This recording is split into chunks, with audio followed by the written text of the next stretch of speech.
Então vamos começar, por favor, coloquem as mãos em Pranam Mudra.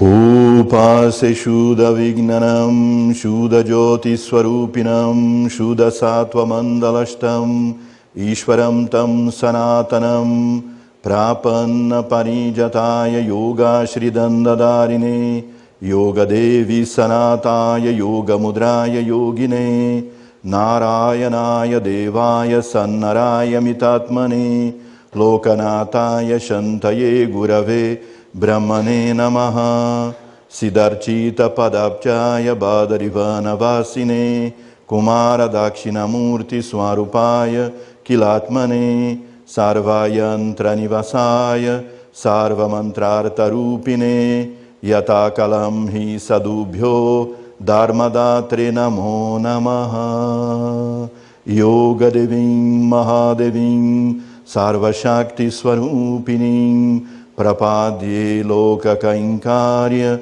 Sidaye Brahma Bhutidam Om Aham Asmi Aparadanam Alayo Akinchano Agatihi Tuameva Upaya Bhutome Bhava Namaste, Namaste, Namaste.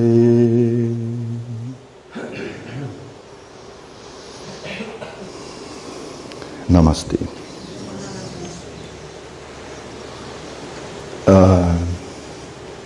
O que eu vou falar para vocês hoje, e especialmente para os Gnanadatas,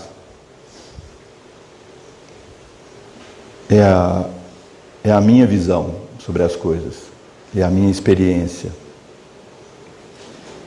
Eu vou falar muito sobre eu e sobre a minha pessoa,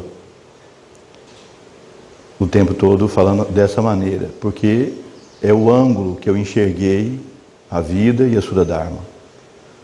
É por onde eu vi, é por onde eu experimentei. Então essa é a minha experiência, junto com os mestres. E eu não quero, e com tudo isso eu não vou dizer para vocês em nenhum momento que eu sou a única pessoa. Eu vou falar sobre a minha experiência, sobre a minha vivência, mas não quer dizer que seja a única, e nem a melhor, e nem a mais completa, que eu tenha sido escolhido de alguma maneira especial. Mas eu vou dizer para vocês aquilo que me fez chegar a tomar decisões no passado, de conduzir o trabalho da Sudha Dharma como nós temos conduzido, respaldando então aquilo que está sendo feito. Alguns dos meus alunos já sabem dessa história, mas quando a primeira vez que eu fui ao Chile, em 1976,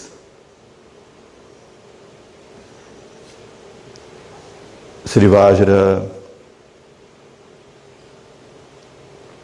respondendo a uma pergunta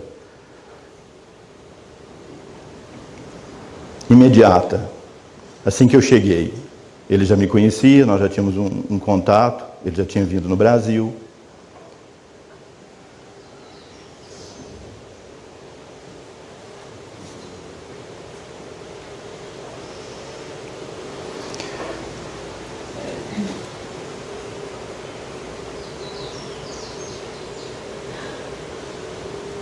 E aí uma senhora perguntou para ele, mas quem vai ser seu sucessor?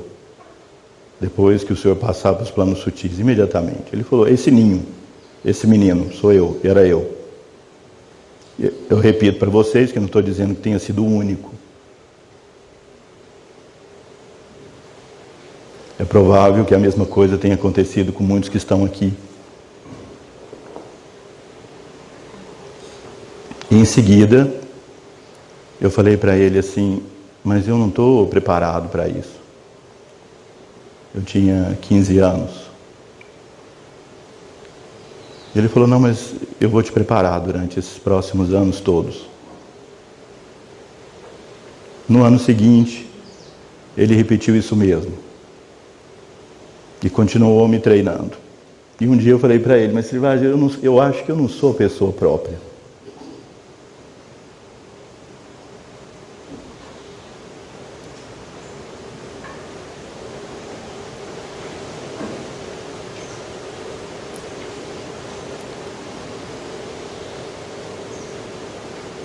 Eu falei, eu não me sinto a pessoa pura o suficiente.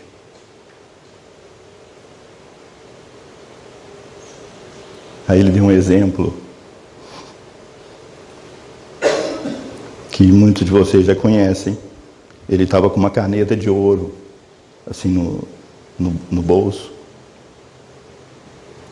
O anel dele tinha um diamante.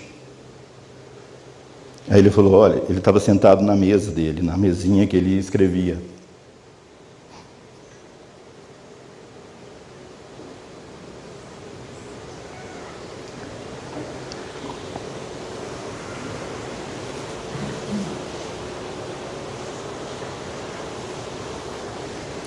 Daí ele me disse assim, olha, suponha que você tem essa mesa quebrada. O que é que você faz? Você tem uma caneta de ouro. De que ela te serve? De nada. Você tem um diamante. De que ele te serve para consertar a mesa? De nada. E você tem um prego enferrujado. Não vai ser esse prego que vai ser útil? Eu disse, claro. Ele falou, você é o prego enferrujado. Eu nunca me senti tão elogiado de ser chamado um prego enferrujado. Como se diz em espanhol? Um clavo... Como? Herumbrado. Um clavo herumbrado. Sim, oxidado. E eu me senti elogiado com isso. Quer dizer, de fato, os mestres escolhem as pessoas para fazer o trabalho, não é baseado somente ou principalmente no nível de pureza ou elevação espiritual até. Eles escolhem aqueles que sejam adequados para desenvolver determinada tarefa. E assim como Sri Vajra disse sempre que ele foi escolhido pelos mestres para desempenhar essa tarefa. E ninguém, nunca, em nenhuma situação da vida,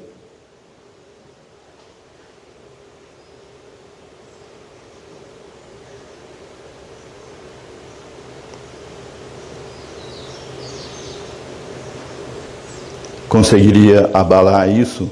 Eu digo a mesma coisa para vocês e disse sempre na minha vida. Então, por toda essa situação, desde o início, há muitos anos, eu me senti muito responsável por tudo que deveria ser feito.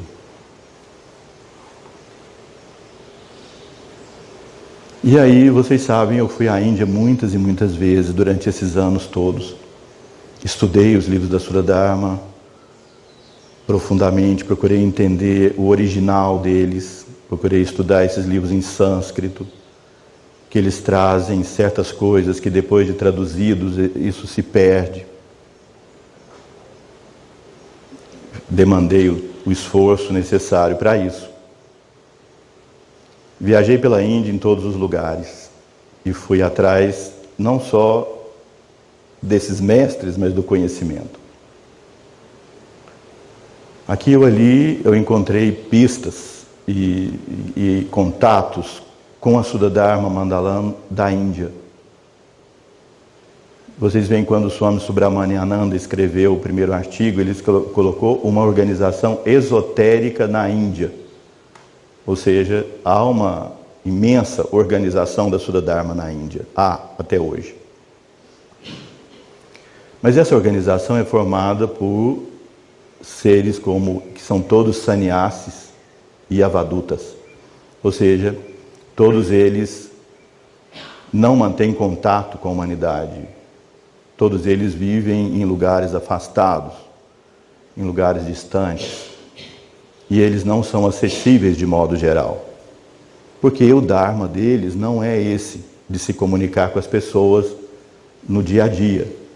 O Dharma deles é colocar energia e poder naquilo que é a sabedoria da Sudha-dharma, aquilo que a Sudha-dharma trouxe para o mundo, através do seu sadhana, da sua meditação e a formação dos aspirantes num nível mais maduro, mais elevado, que demandam certas necessidades, que não são nossas necessidades comuns, e daí é preciso que os mestres tenham condições de dar ao discípulo esse modo de preparo. São todos muito maduros, muito elevados, seres muito espirituais, os discípulos e os mestres.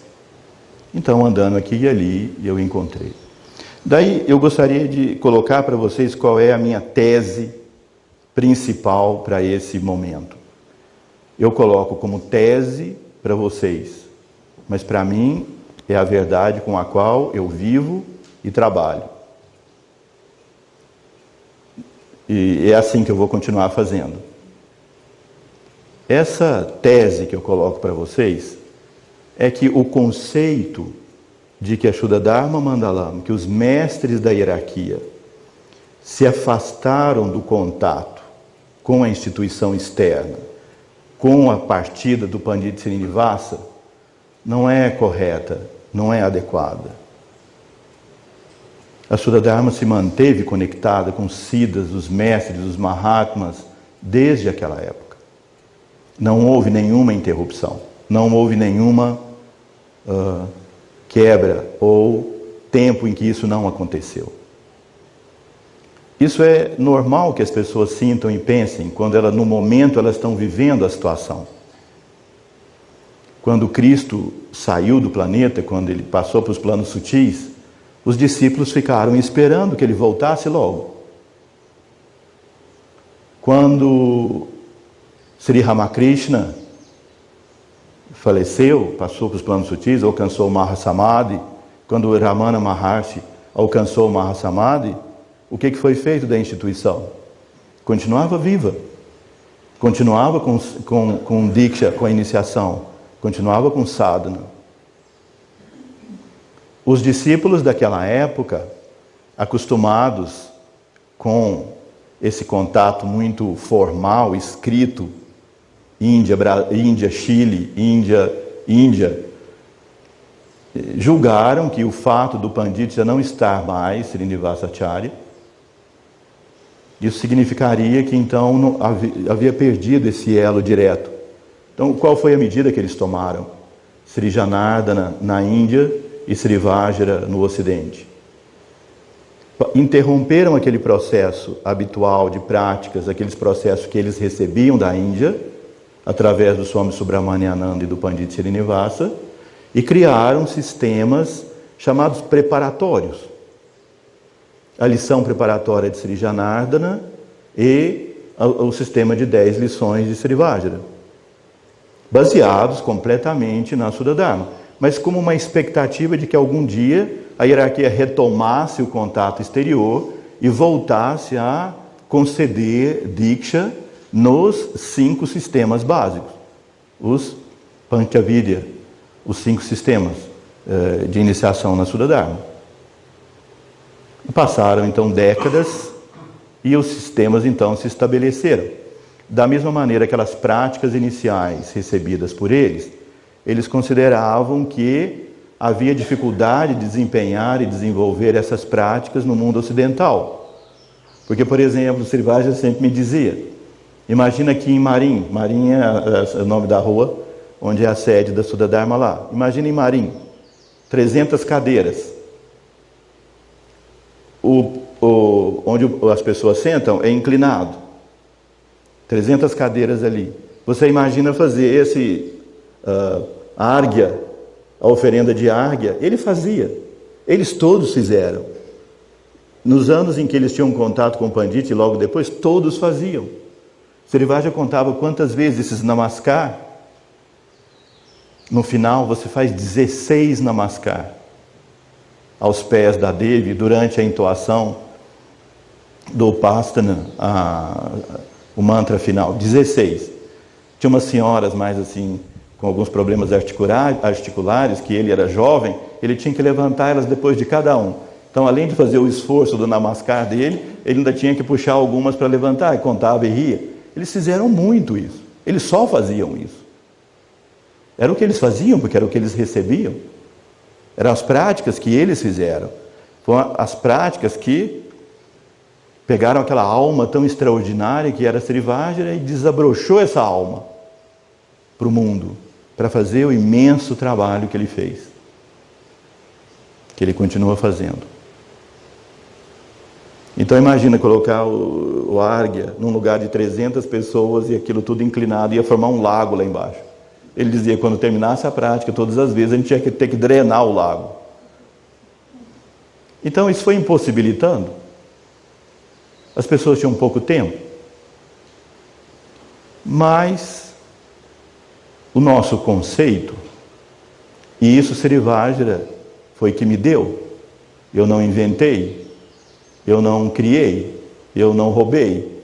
Ele me deu e foi me ensinando a fazer todas as partes, todas essas práticas. Então, por favor, passa o próximo slide. O próximo. Aí vocês têm a foto de a montanha de Narayana. No pé dessa montanha, no pé que eu digo a 3.700 metros, está Badrinath, que alguns de nós aqui já fomos lá. Em 1997, eu tive a oportunidade de confirmar finalmente tudo aquilo que eu estou dizendo aqui para vocês, diretamente de um desses siddhas da hierarquia.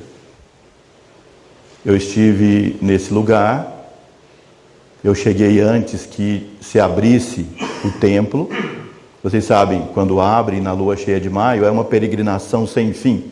O Domingos passou por essa peregrinação sem fim. Talvez ele mal tenha conseguido ver a imagem de Narayana passando ali. É uma população imensa. Mas eu cheguei antes e estava proibido subir, mas eu consegui subindo e cheguei até em Badrinath. E aí, chegando diante do templo, ele estava totalmente fechado e só as pessoas trabalhando. Eu disse, eu vim aqui porque eu queria ver a imagem de Narayana no templo. Eles falaram, você não pode entrar, o templo está fechado. Aí eu pensei, depois de tantos anos, eu não saí do Brasil para ir lá para encontrar essa resposta e voltar. Eu fiquei rodando a montanha até achar um buraco por onde eu pudesse entrar. E entrei. É uma caverna, lá no fundo tem a imagem, e antes eles construíram um templo. Entrei e fiquei ali olhando, porque a imagem fica no centro, no altar, e tem espaço aqui em volta. Olhando assim, chegou uma voz muito suave, falando em inglês, muito perfeito. O que você está procurando? Eu falei simplesmente assim, eu estou procurando um siddha da Shuddha Dharma Mandalam. Nada menos. Ele falou, simplesmente assim, com maior serenidade, tem 2 aqui, eu posso te levar os 2. Ele falou, um mora ali em cima. Mas estava nevando lá em cima e estava um clima horrível. Falei, bom, vai ser difícil, porque ele falou, eu tenho que ir lá e depois eu venho te buscar e a gente vai. Ele falou, mas o outro está ali embaixo. Ele está passando por aqui esses dias e está lá agora. Eles não ficam mais do que 3 dias em cada lugar. E eu fui ruela, passando, entrando em vários lugares. De repente, parei na frente de uma cabaninha, uma casinha, com esse rapaz que me acompanhava. E eu vi lá dentro assim, a silhueta de uma pessoa, porque o céu estava claro, por causa da neve, estava tudo muito claro. Mas eu vi a silhueta de uma pessoa. E essa pessoa chegou na porta, e ele era um Dandi Swami, ou seja, um Swami que veste aquelas roupas laranja, mas uma cor mais rosada, e que carrega uma Yoga Danda muito grande, como aquela que Sri Vajra tem. Quem já viu isso lá no Chile, tem lá na sede uma Yoga Danda, aquela antiga, que Sri Vajra recebeu, quando recebeu a função de iniciador na Shuddha Dharma. Então há certa dúvida de algumas pessoas, mesmo no Chile, se Sri Vajra teve essa autorização dos mestres para conceder Diksha ou iniciação ou não, mas essa dúvida não tem o menor sentido para quem conviveu com ele. Ele tinha todas as autorizações da hierarquia para isso. Mas mesmo assim ele se sentiu naquela época com dificuldade de assumir isso publicamente, já que ele não teria externamente mais esse vínculo com a Índia, ou com a hierarquia. Mas então, voltando à história, encontrei ele ali, um Dandi Swami, super respeitado por todos, que passava ali de vez em quando só. E aí ele, na porta, abriu os braços assim para me abraçar, coisa que um Swami nunca vi fazer em nenhum outro lugar da Índia, principalmente esses Dandi Swamis. Como Sri Vajra fez a primeira vez que nós nos encontramos, abriu os braços para abraçar, assim como ele fazia sempre. Ele me colocou lá dentro da casinha dele, e aí com o tradutor, e eu estava tendo certa dificuldade, obviamente, de conversar com ele, pelo idioma. Mas aí ele olhou para mim imediatamente e me falou: você está um pouco decepcionado, porque você não viu a imagem de Narayana. Mas ele falou: não se preocupe, Narayana tem tudo, Narayana é tudo, Narayana é o todo. Eu já achei aquilo estranho, porque mesmo os swamis na Índia têm a visão que Narayana é aquele ser, uma entidade. Narayana, Narayana, Narayana Lakshmi, uma pessoa. Pouca gente na Índia tem essa visão, fora da Shuddha Dharma, que Narayana é o Paramatma, o cosmo, a consciência cósmica, que é o que ele estava me dizendo. Não era aquela imagem, ele era tudo. E aí, para confirmar isso, que ele me disse, eu recitei o primeiro dos 6 versos que eu recitei aqui no começo dessa nossa conversa aqui. Que é um verso que está na prática chamado Shwetaketu, sistema de iniciação, o mais elevado dos 5, que é Shwetaketu, que é um sistema muito interno da Shuddha Dharma, dado aos discípulos que já entregaram a vida para esse trabalho. Eu recitei o primeiro, ele recitou o segundo. Eu recitei o terceiro, ele o quarto. O quinto, ele o sexto. Ou seja, nós nos entendemos. Ele quis me dizer, eu sou da Shuddha Dharma. E era um ser que sabia muito, porque se não tem nenhum outro Upanishad, nenhum outro Purana, nenhum outro Agama e nenhum outro lugar. Tem práticas da Shuddha Dharma que tem versos contidos nos Upanishads e nos outros textos, mas esses não tem em nenhum outro lugar. Eu posso afirmar para vocês. E daí, eu falei para ele, bom, nós estamos fazendo o trabalho lá assim, assim, assim. Ele falou, é para continuar assim. Eu falei para ele que a gente sentia que a hierarquia não tinha deixado o contato externo e que nós continuaríamos concedendo as dikshas nos 5 sistemas de iniciação da Shuddha Dharma. Ele confirmou, ele me disse, é assim que tem que ser. E foi me contando tudo o que a gente fazia aqui. Foi descrevendo casa, lugar, a gente não tinha o ashram ainda, que a gente teria, como é que seria, tudo. Ele me descreveu tudo. Lá, um mongezinho, lá no meio da montanha do Himalaia. Eu voltei de lá, e alguns amigos me perguntaram, depois disso, chegou um outro rapaz e trouxe para ele um pouco de leite. Ele recebeu aquilo como se fosse o maior presente da terra. Ele fez a maior festa para ele e nos deu um pouco daquele leite. E depois eu pedi para ele, então me concede uma bênção que eu preciso ir embora. Ele fez a mesma coisa que Srivajra fez comigo a primeira vez que nós nos encontramos. Ele me colocou aqui no meio das pernas dele e colocou as mãos sobre a minha cabeça e colocou a Yoga Danda. Srivajra colocou as mãos porque ele estava me usando como modelo assim, de pintura. Ele ensinava algumas pessoas a pintar, ele me usou como modelo. A primeira vez que nós nos vimos, os primeiros minutos, daí ele punha a mão na minha cabeça, fazia tudo aqui assim, eu me senti completamente abençoado ali pelo mestre. E a mesma coisa aconteceu com esse Siddha. Então isso finalizou essa minha verdade, que eu trago para vocês como tese, que não há lapso, não há diferença, a hierarquia está. Os mestres estão aqui. Os Siddhas estão aqui. Além dessa experiência com esses seres, com esse ser, quantas vezes com Srivajra, estando praticando com ele, meditando com ele, várias vezes nós meditamos várias horas lá no Chile, juntos. Quantas vezes esses Siddhas se manifestavam de diferentes maneiras? Na Índia, nessas nossas viagens, aqui ou ali, eles deixavam sinais. É difícil encontrá-los pessoalmente, mesmo quando você tem os endereços. Por exemplo, tem alguns endereços em Allahabad, em Prayag, onde um deles vai. São 3 swamis que são os que tomaram a cargo o trabalho externo da Shuddha Dharma. Swami Shivananda, que não tem nada a ver com Swami Shivananda de Rishikesh, é só o mesmo nome. Swami Yogananda, que também não tem nada a ver com Paramahansa Yogananda, conhecido. E o Swami Brahmananda. O Swami Brahmananda foi o guru direto do Swami Subramaniananda.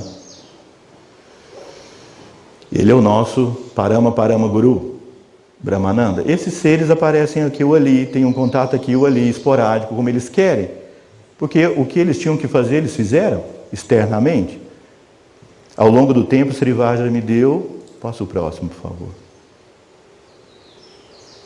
Não sei se está possível vocês lerem ali, mas vocês veem do lado de lá aquilo que é o trabalho da Shuddha Dharma, tal como nós precisamos estabelecer aquilo que ainda não foi estabelecido, resgatar aquilo que ainda não foi resgatado, além daquilo tudo maravilhoso e ótimo que está sendo feito em todos os lugares. O que é que nós precisamos resgatar a mais? O que é que a Shuddha Dharma tem para oferecer, que nós temos nas mãos, e que se a nossa geração morrer, e vai morrer, quem vai ficar com isso? E não adianta ter isso escrito.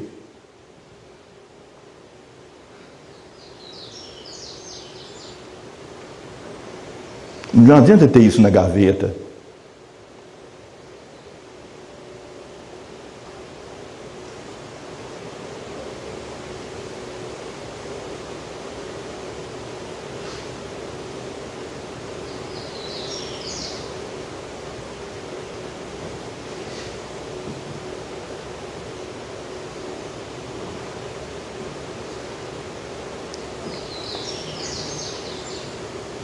É preciso que isso esteja vivo, sendo praticado por pessoas. Quanto mais pessoas praticando isso, mais poder isso tem. Algumas pessoas guardam isso simplesmente para as próximas gerações. E os cupins comem o papel. Agora o Carlos está fazendo um imenso trabalho de digitalizar muitas dessas coisas. Alguns de nós temos feito isso. E é fundamental, porque digitalizado pode entrar vírus e destruir tudo, mas o cupim não mais. Mas mais do que tudo isso, é ter isso como sua prática diária, como fazer nosso, para aqueles que quiserem, para aqueles que puderem, que sentirem. Isso é livre com os pré-requisitos que isso exige. Porque isso é um sadhana, isso é um método imenso, que nós vamos passar vidas fazendo. Então ali vocês veem, do lado de lá tem Diksha e Sadhana. Passa o próximo slide, vamos ver se isso está mais claro no próximo. Vocês veem aí, Diksha e Sadhana. Diksha é a iniciação. Então não tem bom, vocês podem ter dúvidas, cada um pode ter dúvida. Eu digo para vocês, eu não tenho nenhuma dúvida que os mestres nos autorizam e nos permitem, assim como na época do Pandit de Subramania, que essas dikshas, essas iniciações estejam abertas a todos. É claro que o Satyavachana, as promessas devem ser feitas, tal como está nos livros. As promessas, o servir, os 4 dharmas, eles são a sustentação disso. É preciso ter princípios éticos na busca desse caminho, não é só um conjunto de técnicas.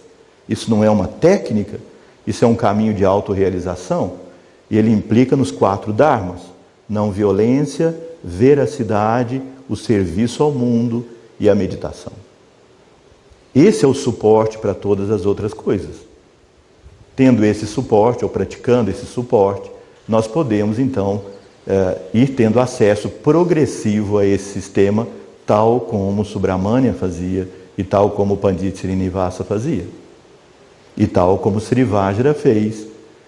Eu tenho a impressão que ele fez com outras pessoas, mas eu posso dizer com certeza que ele fez comigo. Isso tudo ele me deu, isso tudo ele foi me passando progressivamente, me fazendo praticar, me ensinando, e me fazendo crescer. Ele me dizia, não fica preso só no que eu estou te ensinando aqui. Várias vezes. Até a última semana que nós estivemos juntos, eu, ele e o Antônio, nós ficamos os três em meditação, uma semana inteira. Ele voltava um pouco, estamos os três, ele perguntava, olhava em volta. Sim, estamos os três. Entrava em meditação de novo. E aqui ou ali, a gente lia para ele o Katha Upanishad, que ele pedia. Katha Upanishad é uma conversa entre Natiketas, o discípulo, e a morte, Yama. Falando sobre os mistérios da morte, a gente ia lendo aquilo. O Carlos muitas vezes ia lá, ficava conosco. A gente experimentava aquele poder, uma coisa extraordinária. E Srivaja falava, vocês precisam fazer as universidades, as escolas, desenvolver isso em todas as áreas. Aquilo que vocês receberam, coloquem isso em prática. Então o sistema, ele inclui o conceito de que nós podemos receber essas dikshas nos 5 sistemas, ou seja, Bhadraketu, Dharmaketu, Vamadeva, Vasista, Swetaketu. Nós temos isso em mãos, nós temos todas essas práticas e todos esses sistemas, e esse vínculo nós sentimos que nós temos para produzir essa possibilidade das pessoas seguirem esses sistemas, tal como era o original. De modo geral, é o sistema Bhadraketu que inicia as práticas, porque de modo geral os discípulos vivem longe do instrutor, dos mestres. E aí então isso é dado à distância. A presença é necessária no momento da iniciação. Depois pode receber tudo isso à distância. Os outros sistemas exigem maior proximidade do discípulo com o mestre, porque tem vários detalhes da prática. É um sistema mais complexo. Geralmente em ashrams é onde isso pode se dar de forma mais perfeita. Muito disso foi construído para pessoas que vivem ou podem estar parte do tempo em ashrams. Então, de modo geral, isso implica que a pessoa já se libertou um pouco dessas necessidades do dia a dia, de muitos compromissos materiais, e tem mais tempo para se dedicar a isso. Mas é preciso cuidar da saúde, porque senão a gente chega anquilosado e com Alzheimer, e aí não consegue fazer as coisas necessárias. Então precisa cuidar bem. Então eu aconselho o Ayurveda para isso.